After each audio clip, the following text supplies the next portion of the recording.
Graça e paz, queridos irmãos, queridas irmãs, sejam muito bem-vindos, sejam muito bem-vindas a mais uma aula no canal Conectados com a EBD, o seu canal de estudos bíblico-teológicos. Nós já estamos nos aproximando do término da conclusão de mais um trimestre e hoje, especificamente continuando o estudo das lições bíblicas da classe de adultos do segundo trimestre de 2021, estudaremos a lição de número 12, a penúltima lição, lição 12 para o dia 20 de junho de 2021, o diaconato. Mas antes de iniciarmos esta aula, eu quero te pedir, gostou?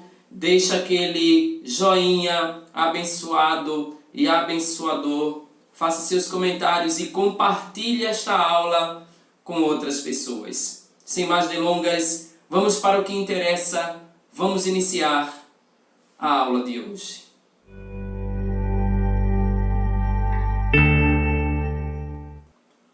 O textuário da nossa lição encontra-se na primeira epístola de Paulo a Timóteo, capítulo 3, versículo 13, e está escrito assim: porque os que servirem bem como diáconos adquirirão para si uma boa posição e muita confiança na fé que há em Cristo Jesus. A verdade prática nos diz o seguinte: embora o diaconato seja um ministério específico, a diaconia é uma missão de todo crente. A leitura bíblica em classe, primeira carta de Paulo a Timóteo, capítulo 3, versículos 8 ao 13. Versículo 8 está escrito assim: da mesma sorte os diáconos sejam honestos, não de língua dobre, não dados a muito vinho, não cobiçosos de torpe ganância, guardando o mistério da fé em uma pura consciência. E também estes sejam primeiro provados, depois sirvam, se forem irrepreensíveis.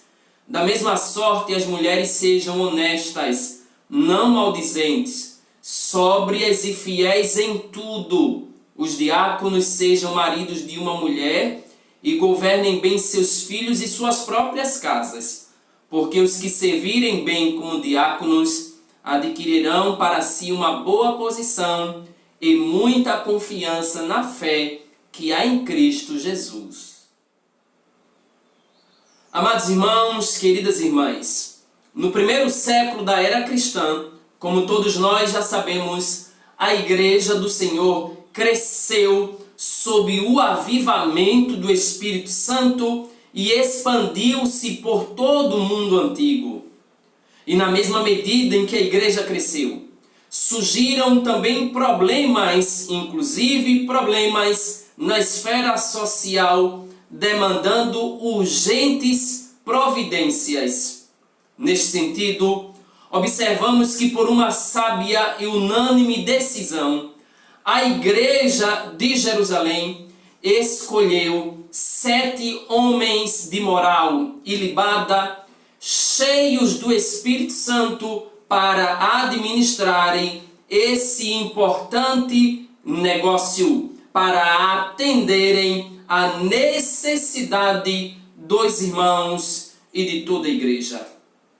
Portanto, de forma bem simples, porém objetiva, na lição de hoje, estudaremos esse importante ministério de serviço que é o ministério diaconal ou de diácono, que por causa de uma crise étnica na igreja, levou os apóstolos a proporem medidas que serviram de base para a instituição da função diaconal, função esta que dura, que perdura, que existe até nos dias de hoje. Logo, de imediato, destacamos como ponto central da nossa lição, o diaconato, que a função de diácono ela remonta o serviço voluntário prestado para alguém. Já no primeiro tópico da lição, o comentarista, de forma muito elucidativa, e eu acredito, dirigido por Deus, ele faz uma abordagem da diaconia do nosso maior exemplo, Jesus Cristo. Mas para compreendermos a lógica de diaconia de Cristo, primeiro ponto que devemos destacar é qual é o significado, qual é o sentido da palavra diaconia. Por conseguinte, por consequência, que estabelece uma relação direta com o diaconato, com o diácono, dependendo dos ministérios também da diaconisa. Ora, o termo diaconia significa ministério ou serviço. Ao falarmos de ministério ou serviço, porque ministro é aquele que serve, porém a gente tem uma conotação um tanto equivocada. Mas ministro é aquele que serve. Neste sentido, ao pensarmos em ministro ou em serviço ou em servo, é evidentemente que não há exemplo maior para destacarmos do que o nosso Senhor e Salvador Jesus Cristo.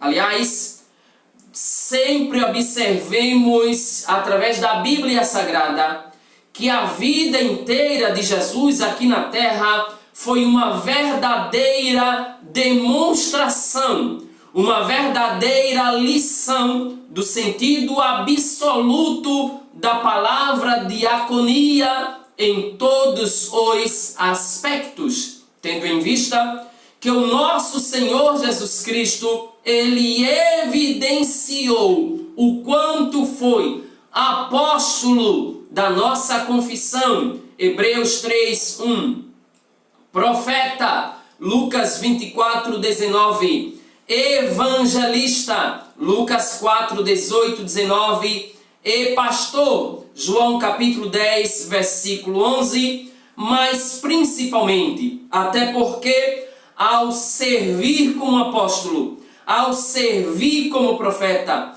ao servir como evangelista, no exercício desses ministérios, Jesus está revelando o seu maior prazer, que era servir, ser diácono por excelência. Mateus capítulo 20, versículo de número 28. O apóstolo Paulo disse que Jesus, sendo em forma de Deus, não teve por usurpação ser igual a Deus, mas aniquilou-se a si mesmo, tomando a forma de servo. O Rei dos reis, o Senhor dos senhores, ele aniquilou-se a si mesmo, ele humilhou-se, ele desceu ao mais baixo nível para tomar a forma de servo, fazendo-se semelhante aos homens. O imortal revestiu-se de imortalidade, o eterno revestiu-se de efemeridade, o soberano revestiu-se de uma capacidade ínfima e desprezível, assumindo a forma humana. Portanto, aprendamos com Jesus, que foi o exemplo maior de serviço. Logo, quando observamos a diaconia de Jesus, nós estamos falando sobre a sua capacidade de servir, inclusive aos pequenos. Ora, quando eu falo que Jesus é um exemplo maior de serviço, inclusive ao pequeno, porque compreendamos a ideia de diácono, a ideia do serviço de Cristo, a diaconia do nosso amado Mestre. Não veio para servir aos grandes, aos poderosos, aos que tinham o destaque do seu serviço. Era que ele tinha prazer em servir até mesmo aos seus servos. Sendo assim, ele vai falar com eles, dando-lhes a maior demonstração de serviço, executando uma atividade restrita aos servos, restrita aos escravos. Como assim? Percebamos no capítulo de número 13 do Evangelho escrito por João, que Cristo Jesus, às vésperas da sua crucificação, ele reuniu os 12 discípulos para participarem da última ceia. Ele sabia que dali a pouco ele seria preso, julgado, condenado, crucificado e morto, mas ele reúne os seus discípulos para lhes dar mais uma grande e valiosa lição. Quando todos estão sentados, apostos para participarem daquela ceia, daquele momento de comunhão com os seus discípulos, ele toma uma toalha, cinge-se, pega uma bacia com água e passa a lavar os pés de seus discípulos, um a um. Eu quero ler com vocês este texto emblemático sobre a diaconia do nosso amado Mestre, capítulo 13 do Evangelho escrito por João, versículo 4 está escrito: levantou-se da ceia, tirou as vestes e, tomando uma toalha, cingiu-se. Depois pôs água numa bacia e começou a lavar os pés aos discípulos e a enxugar-lhes com a toalha com que estava vestido. Ora, essa é uma atitude aparentemente simples, entretanto, à luz do contexto da época, destaco mais uma vez, Jesus está submetendo-se ao trabalho mais baixo ali. Era um trabalho tipicamente realizado por escravos. Jesus olha para os seus discípulos calado, pega água, pega uma toalha e começa a lavar os seus pés. Quando ele realiza tal atitude, quando ele procede dessa maneira, quando vai se aproximando de Pedro, Pedro diz: Senhor, tu lavas-me os pés a mim? Pedro não entendia. Pedro estava dizendo: tu és Senhor e estás a exercer uma atividade muito baixa. Jesus olha para ele e diz: Pedro, o que eu faço não sabes tu agora, mas saberás depois. Era como se Cristo estivesse querendo dizer: Pedro, espera um momentinho, daqui a pouco tu aprenderás uma grande lição, Pedro. Eu não estou fazendo isso aqui à toa não, Pedro, eu tenho lições para dar. Jesus estava demonstrando a sua capacidade de servir. Jesus estava dando um grande exemplo ali para aqueles homens de humildade. Jesus, como Senhor, ele está dizendo: eu estou lavando os pés dos meus servos.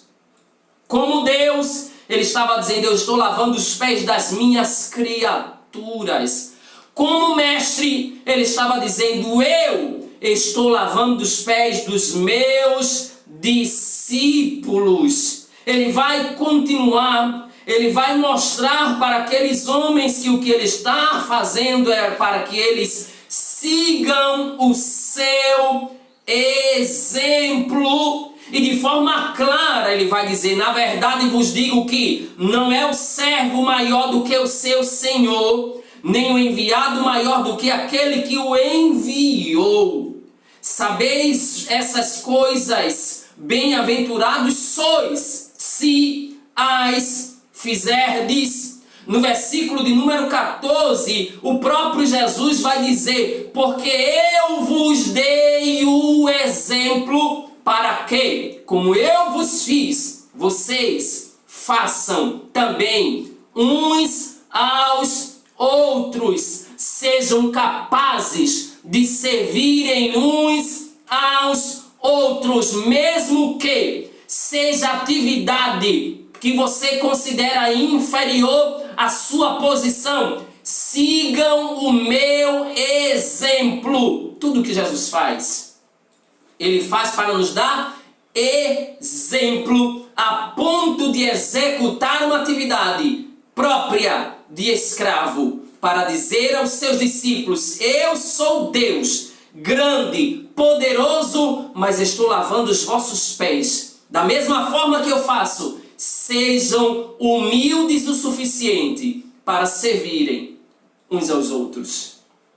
Portanto, a diaconia da toalha e da bacia, ela simplesmente é a convocação do nosso Cristo para uma vida de serviço humilde.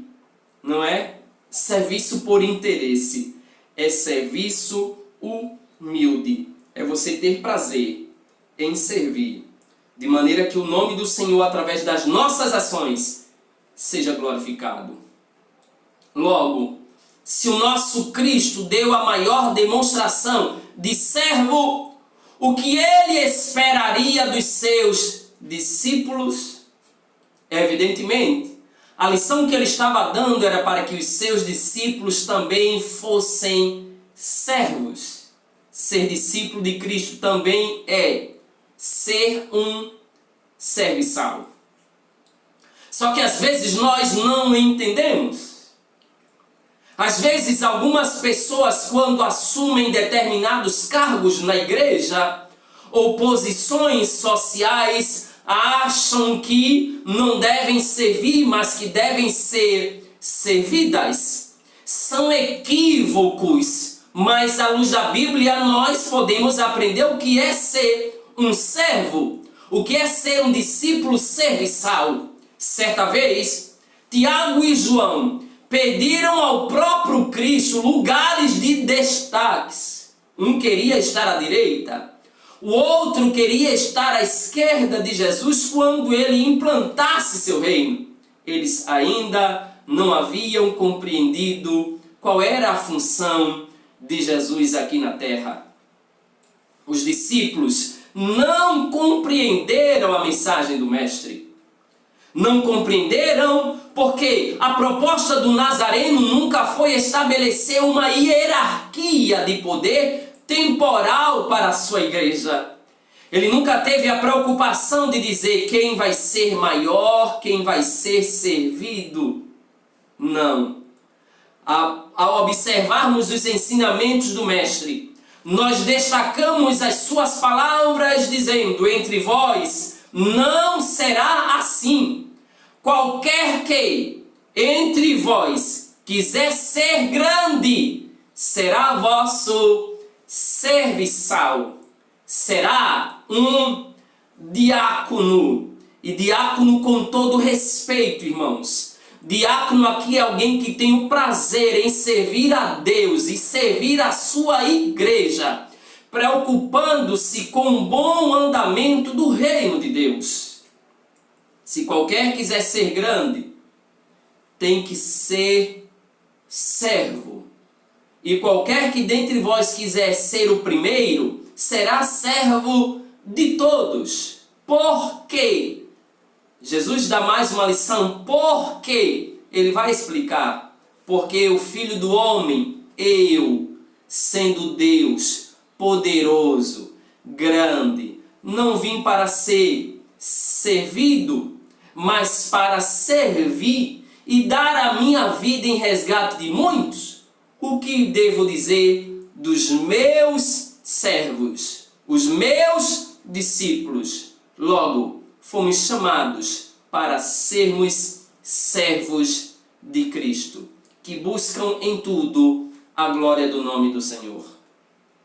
E assim nós sintetizamos este primeiro tópico afirmando que a diaconia de Jesus Cristo, ela está centralizada na disponibilidade em servir ao próximo.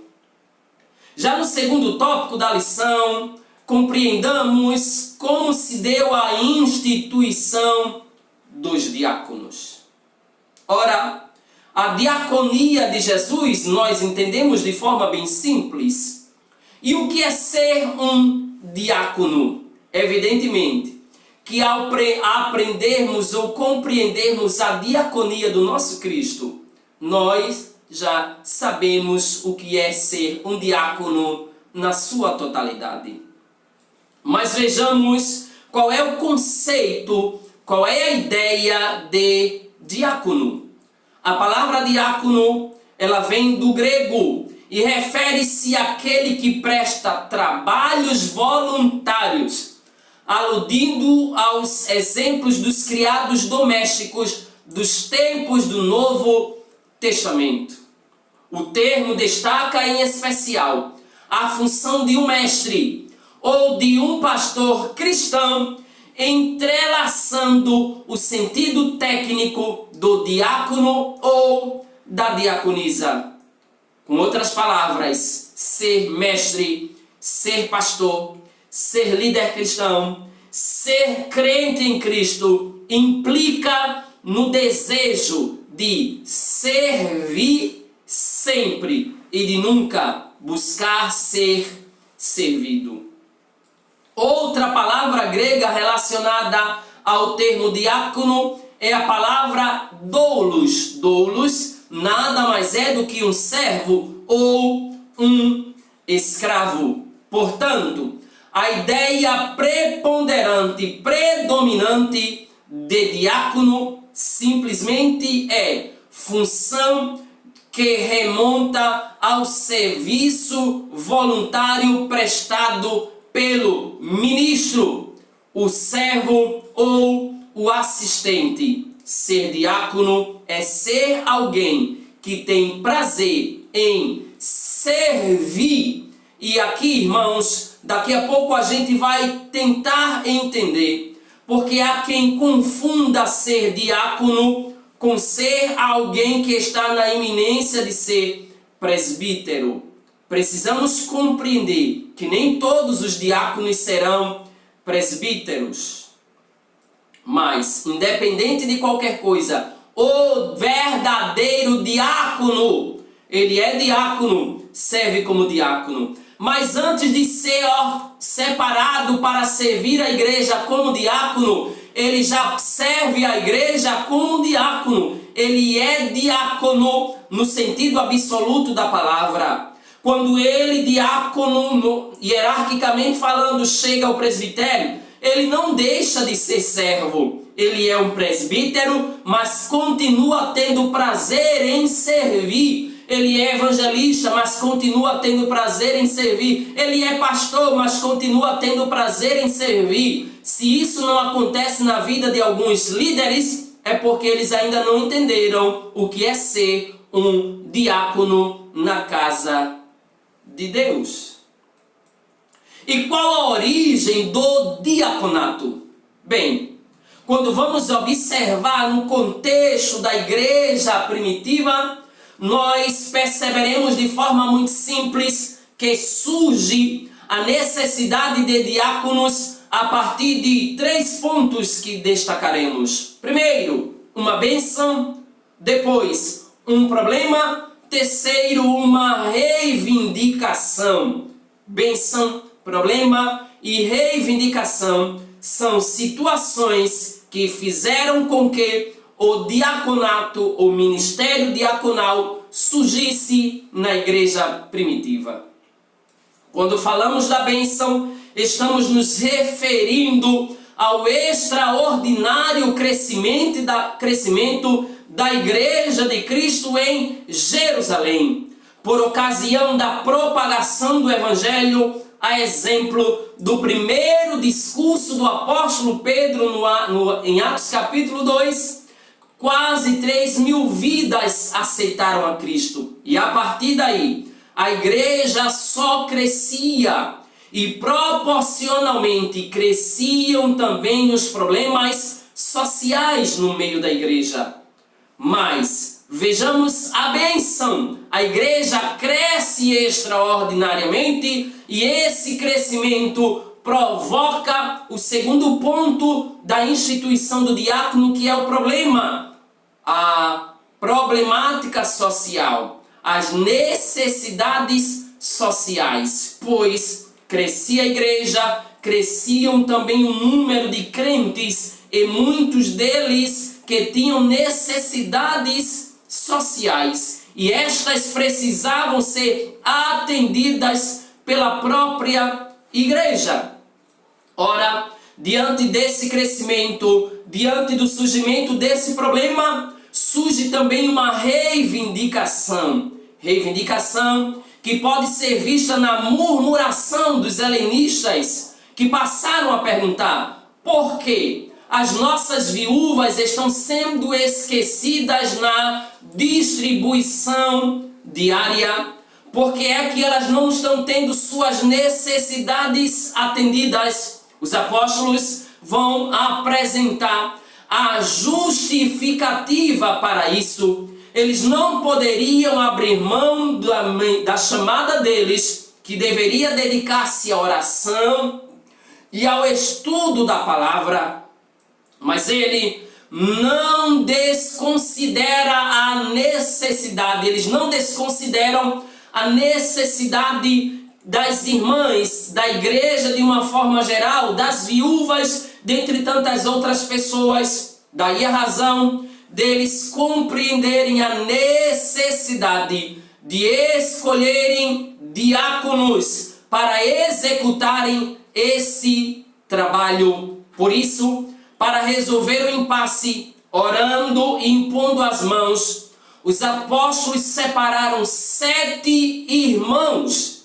Todavia, não separaram por separar. Não apresentaram por apresentar. Eles oraram, depois separaram os irmãos. E algumas características são apresentadas em Atos 6, 2 ao 7. A respeito da escolha desses diáconos, deveriam ser pessoas de boa reputação e cheios do Espírito Santo e cheios de sabedoria para gerirem, para administrarem as questões problemáticas que estavam surgindo no meio da igreja, tanto de cunho étnico como também de cunho social. Foi uma decisão de caráter pacificador e de muito bom senso para a igreja não se perder em permanentes desentendimentos. O objetivo dessa escolha era estimular a igreja a resolver a questão reconhecendo o caminho equivocado antes aderido pelos líderes até aquele momento. Assim, eles puderam executar as mudanças necessárias e resolveram uma questão que poderia trazer sérios problemas para a igreja de Jerusalém, mas instituíram homens cheios de sabedoria, cheios do Espírito Santo e de boa reputação para servirem como diáconos à igreja do Senhor. Sintetizando este tópico, afirmamos que o livro de Atos dos Apóstolos, no capítulo 6, descreve a instituição do ministério de diácono. Aqui nós chegamos, queridos, ao terceiro e último tópico da lição, onde abordaremos o perfil e a função do diácono. Ao falarmos de perfil e função, no primeiro momento queremos destacar quais são as qualificações. O que é que deve ser observado na vida de alguém para ser indicado para o exercício do diaconato? Pois bem, as qualificações dos diáconos descritas no livro de Atos e na primeira carta de Paulo a Timóteo revelam que em nada elas diferem da atribuição ética exigida aos bispos na primeira carta de Paulo a Timóteo e também na carta de Paulo a Tito. Sim, repito, as atribuições, as exigências do pastor, elas são as mesmas do diácono. E aqui dividimos em 3 pontos interessantes. Primeiro lugar, o diácono, ele deve ter caráter moral. 1 Timóteo capítulo 3, versículo 8. Os diáconos devem ser pessoas honradas, dignas, corretas e íntegras.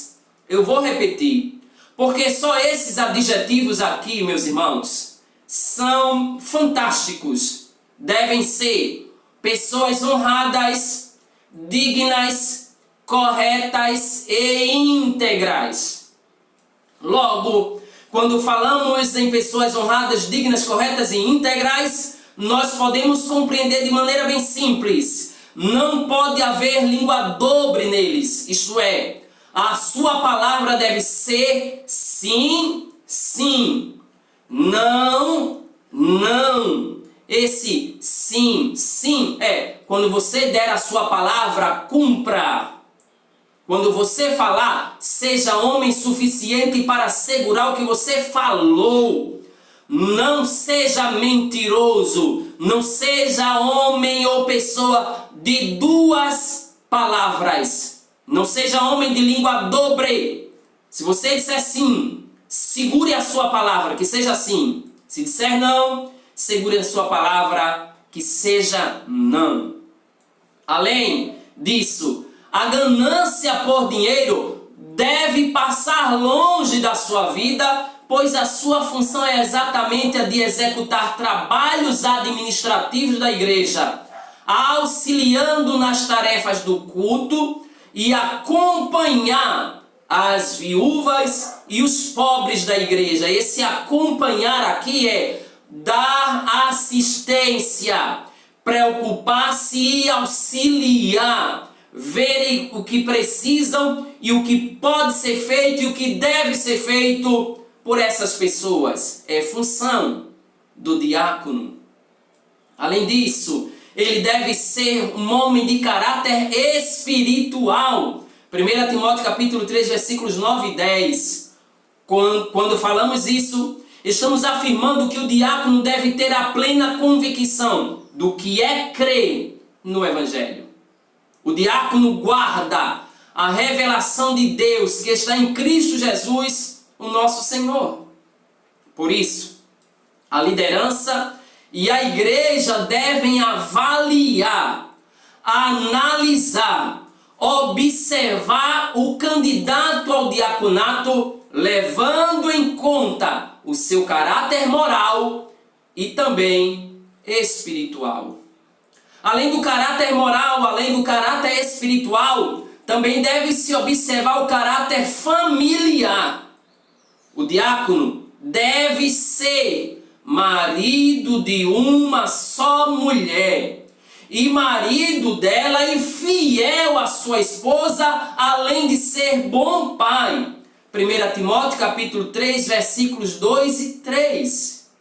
A exemplo dos bispos, dos pastores, os diáconos devem ser zelosos com o seu lar, amar suas esposas com amor sacrificial, devem respeitar os seus filhos para obterem deles o mesmo respeito.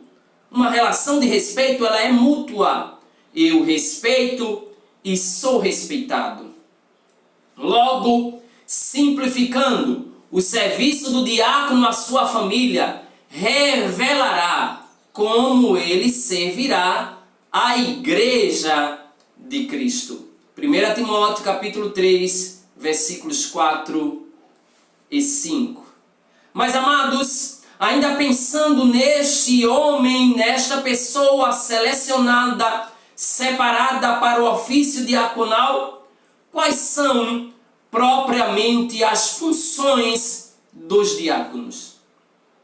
Em Atos 6, nós vamos destacar aqui que quando os diáconos foram instituídos, foram 7 homens de fala grega separados para assistirem. Eles foram separados com a finalidade de assistir socialmente as viúvas, atender à necessidade das viúvas, tanto as de fala hebraica como as de fala grega. Os diáconos, logo, não podiam permitir que houvesse injustiças de caráter social na igreja do primeiro século. Logo, simplificando, a função do diácono era fundamentalmente de caráter social. Isso, claro, na igreja primitiva. Mas hoje, qual é a função diaconal? É apenas a função social? Bem, atualmente a função do diácono ela é múltipla. Ela vai desde assistir à igreja sob orientação do pastor em atividades ligadas a visita aos enfermos, visita aos necessitados, visita aos desviados, bem como cuidar das tarefas espirituais ligadas ao culto, como a mais prática, a mais conhecida, distribuição dos elementos da ceia do Senhor, do pão e do vinho.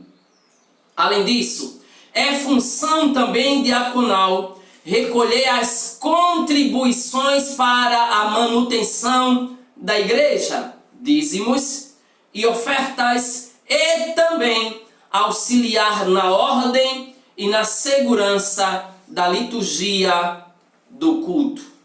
Sintetizando este tópico, nós afirmamos que para o perfil e a função do diácono deve-se levar em conta o caráter moral, o caráter espiritual e o caráter familiar. Amém, queridos? Dessa forma nós concluímos a nossa lição afirmando que o diaconato foi instituído pelos apóstolos de Cristo quando a comunidade cristã cresceu e precisou ter pessoas que pudessem resolver questões relacionadas a problemas sociais que demandavam atenção e cuidado. Já nos dias de hoje, os diáconos servem a igreja e a Deus em trabalhos diferentes, e a liderança das igrejas deve valorizar o trabalho do diácono, reconhecendo esses diáconos como excelentes servidores, claro, se assim o forem, do reino de Deus, pois no sentido absoluto, todos somos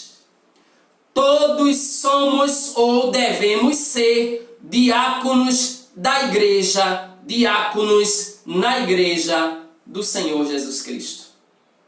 E aqui nós finalizamos, mas já concluímos o nosso próximo encontro, lição de número 13, a multiforme sabedoria de Deus. Muito obrigado, Deus te abençoe, a paz do Senhor e até a próxima.